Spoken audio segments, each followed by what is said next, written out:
Oi, pessoal, vamos hoje então falar sobre política. O tema da aula de hoje é noções de ciência política aplicada à gestão de recursos hídricos. E antes de mais nada, eu gostaria de levantar uma questão. Por que falar de política ao se tratar de gestão das águas? Como nós vimos na aula de ontem, a água é um bem público, indispensável a todas as atividades humanas e os recursos hídricos não são inesgotáveis. Portanto, é indispensável preservá-los e administrá-los. E essa administração está, em partes, a cargo do poder público. A Constituição Federal de 1988 já previa em seu artigo 21º, inciso 19, que o Estado seria o responsável pela apropriação e o gerenciamento desses recursos no nosso país. Como vocês verão nas aulas seguintes, a Constituição Federal serviu como base para diversos pontos da Lei das Águas, que só foi instituída no ano de 1997, ou seja, quase 10 anos depois da Constituição Federal. Para começo de conversa, então, vamos tentar definir o que é de fato política. Política tem a ver com a forma de exercício do poder e com as múltiplas consequências desse exercício. Já virou um clichê dizer que o sentido da palavra política vem de polis, cidade em grego, né? Esse chavão vem à cabeça antes mesmo de pensarmos sobre o assunto e é uma frase feita que às vezes nos imobiliza, pois não ajuda a pensar, né? De maneira bem simples e direta, Ribeiro, em 1998, sintetizou o que é política para além dessa ideia simplista de administração da cidade e de gestão do que é coletivo, né? Ele disse, então, que política se refere a quem manda, por que manda e como manda. Para a gente se aprofundar no significado desse conceito, primeiro devemos compreender o que é poder. E para responder, né, para tentar responder essa difícil questão, vamos considerar o que disse Bobbio no ano de 2000. Ele disse, então, que poder é a capacidade de alguém determinar o comportamento de outro. Ou seja, a política está ligada à capacidade de influenciar o modo de agir e sugestionar o modo de proceder de outra pessoa. A política, vista como um exercício público de poder, traz em sua concepção a possibilidade de agir e de produzir efeitos coletivos. Então, nesse sentido, nada mais é do que uma relação, né? E uma relação que pode nos levar a reconhecê-la como a negociação de interesses.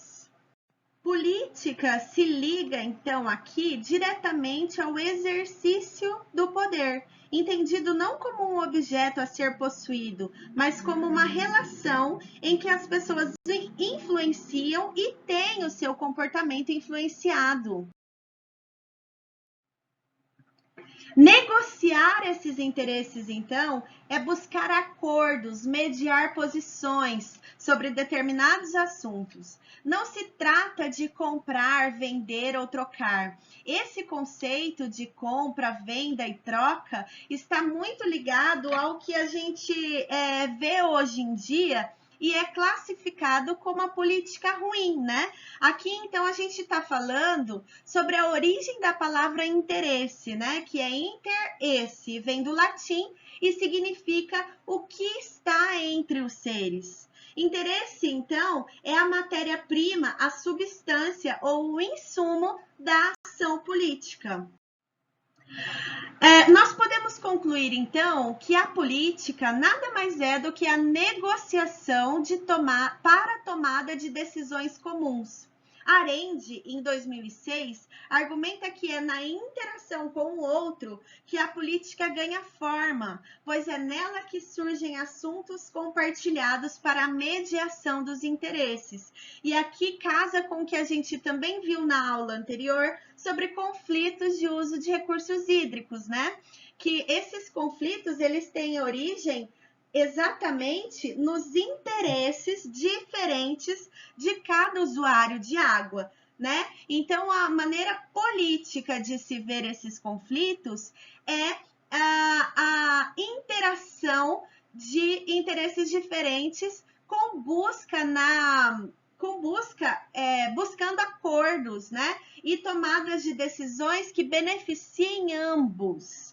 Ela baseia-se na relação interpessoal, na convivência entre diferentes, né? Então, trazendo de volta aqui para a questão dos recursos hídricos, é a convivência dos diferentes atores sociais presentes na bacia, que vai ser a grande motivação para a política de recursos hídricos. Aí, ó, mas será que isso não dá treta? A compreensão, então, do caráter racional e interativo do fazer política não implica dizer que desconsideramos ou abrimos mão do conflito, né? Nesse ponto de vista, o conflito é até desejável, porque ele constitui o processo político. É através do conflito que poderão haver avanços na gestão das águas, né? Para o atendimento das diversas demandas dos diferentes usuários desses recursos. É possível, então, reconhecer a política como um território de conflito, sem que disso derive o antagonismo que busca a eliminação do inimigo. Essas são as palavras de Mouffe, que descreveu isso em 2005, mas que nunca foram tão atuais, né? Hoje em dia, quando a gente fala de política, a primeira imagem que vem à nossa cabeça é um antagonismo, né? Um conflito que busca não acrescentar ideias ou crescer com ideias diferentes, mas busca a eliminação do inimigo, trazendo aqui então o conceito de polarização.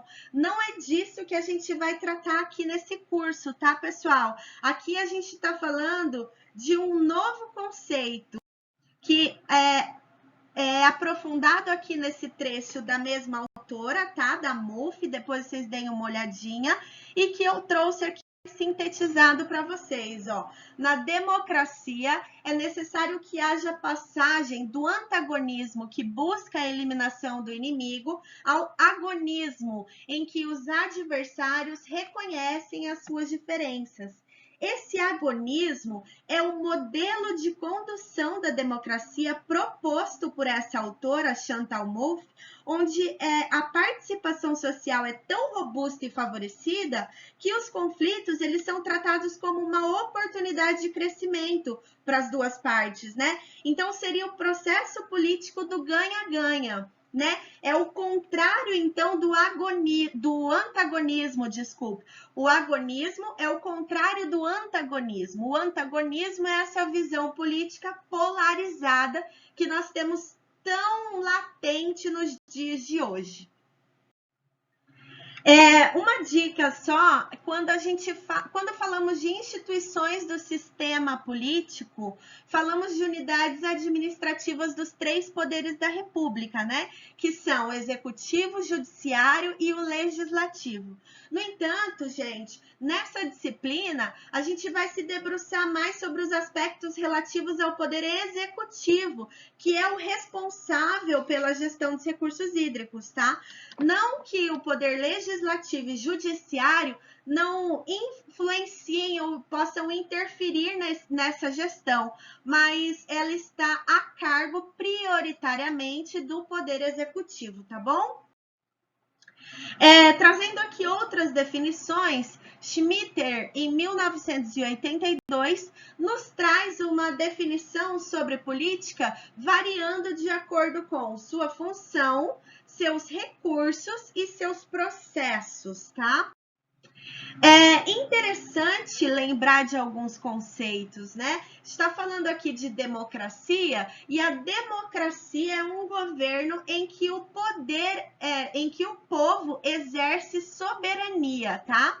Cidadania, por sua vez, é a prática de direitos e deveres de um indivíduo ou pessoa, né, ou pessoa, em um estado. Segundo Marshall, o conjunto de direitos e obrigações compreendem três grupos de direito: direitos civis, direitos políticos e direitos sociais. E cidadão, por sua vez, é todo indivíduo que, por ser membro de um estado, tem os seus direitos civis e políticos garantidos, tendo de respeitar os deveres que lhes são conferidos. Portanto, queridos, eu só quero lembrá-los que, sejam quem forem, tenham a profissão que tiverem, todos nós somos e seremos sempre cidadãos, tá certo? Federalismo no sistema político. O que é isso, gente?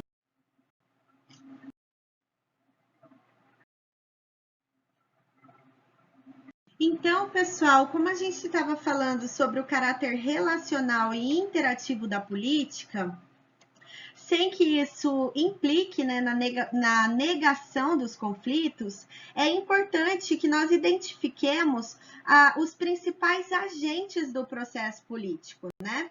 Então, quem são os sujeitos da política, afinal de contas, né? Sujeitos políticos são ideias visando moldar a ação estatal para o atendimento de suas demandas, ou seja, dos seus interesses, tá? Como ocorre a gestão das políticas públicas? Para pensarmos o modo como são geridas as ações de um setor estatal específico, é bom conhecermos a ideia de arranjo político institucional, tá? Os arranjos políticos e institucionais são conjuntos de regras, mecanismos e processos que definem a forma particular como esses interesses são disputados na implementação de uma política pública específica. Então, gente, esses arranjos dotam o Estado das seguintes capacidades de implementação técnico-administrativas e políticas. São elas, né, as formas de interação da burocracia do Poder Executivo com agentes do sistema político representativo. Então, em torno de cada política pública se arranjam organizações, né, com mandatos, com recursos, com competências e com instrumentos legais, né? Mecanismos de coordenação, espaços de negociação e decisão entre os atores do governo, da sociedade política, né? E da sociedade civil. Então, além das obrigações de transparência, prestação de contas e controle, estão aí também a necessidade de instâncias efetivas de participação social, né? E também a atuação de órgãos de controle, né? Para fiscalização desses arranjos, né? Que são elaborados a partir da construção de políticas públicas. Em torno de cada política pública se arranjam. Já falei isso aqui, né? Sendo assim, então, é possível compreender que, para a gestão de políticas públicas efetivas, é fundamental a existência de condições de ação do Estado, entendidas aqui como capacidades estatais, né? Um Estado democrático capaz é aquele que tem condições de mediar as demandas de diferentes sujeitos políticos e executar políticas públicas daí decorrentes, né? Entender como ocorre essa gestão abre espaço para a compreensão multidimensional das capacidades estatais, pois ali estão, então, componentes de mediação de demandas e conflitos sociais bem como a efetividade dessas instituições. Evans, em 1993, afirma que as capacidades estatais são condições de ação para o Estado democrático na promoção do desenvolvimento, né? Entendendo aqui desenvolvimento como crescimento econômico. Então, a força ou a fraqueza de um Estado são perceptíveis pelos atributos institucionais para exercer o controle sobre a sociedade e efetivar escolhas políticas através de políticas públicas, tá? As capacidades estatais são condições para formular, decidir e executar políticas públicas, agindo como base para as ações do Estado em 4 dimensões. Então, que dimensões, né? As dimensões institucionais, através das condições de legitimidade, a dimensão política, através das condições de relacionamento, a dimensão administrativa, através das condições de operação dessas políticas públicas, e a dimensão técnica, através das condições de conhecimento, tá bom? Assim, então, o Estado capaz é aquele que tem condições de ser responsivo às demandas e às pressões dos sujeitos políticos. O que é ser responsivo? É dar resposta às demandas e às pressões dos sujeitos políticos, que, como a gente viu anteriormente, né, são todas as partes interessadas em determinada questão. No caso aqui, a gente está tratando da gestão dos recursos hídricos, né? Então, usuários, o poder público e a sociedade civil precisam receber resposta às demandas e às pressões que colocam sobre as questões dos recursos hídricos ao Estado, né?